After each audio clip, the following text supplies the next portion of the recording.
Synnytyksen jälkeen. Salon aluesairaala on vauvamyönteinen sairaala. Henkilökuntamme on valmiina ohjaamaan ja tukemaan äitiä imetyksessä ja vauvanhoidossa. Myös tukihenkilö voi osallistua osastolla vauvanhoitoon päiväsaikaan. Osastolla on käytössä myös 2 perhehuonetta, jossa tukihenkilö voi olla ympärivuorokautisesti äidin tukena ja osallistua vauvanhoitoon aivan ensihetkistä alkaen. Perhehuonetoive on hyvä esittää synnyttämään tultaessa. Synnytyksestä toipuminen, vauvanhoidon opettelu ja imetys vaativat paljon aikaa ja voimia.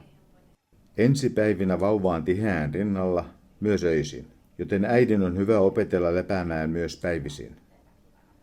Tukeaksemme perheiden pesimisrauhaa olemme rajanneet vierailuajan 1 tuntiin päivässä.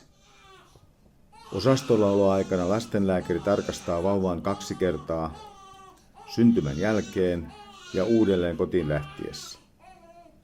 Ensisynnyttäjäperheille tarjotaan mahdollisuus vauvan kylvetyksen opetteluun yhdessä hoitajan kanssa. Samalla kerrotaan vauvan hoitoon liittyviä asioita. Joo, ihan rohkeasti uskallat vieläkin laskea matalemmaan niin, että korvatkin saa mennä. Ennen kotiutusta kätilö keskustelee äidin kanssa synnytyksestä ja antaa kotihoito-ohjeita. Osastolla äiti ja vauva viipyvät yksilöllisen ajan. Kun äiti on toipunut synnytyksestä, imetys ja yhteiselo vauvan kanssa sujuvat, on turvallista lähteä kotiin.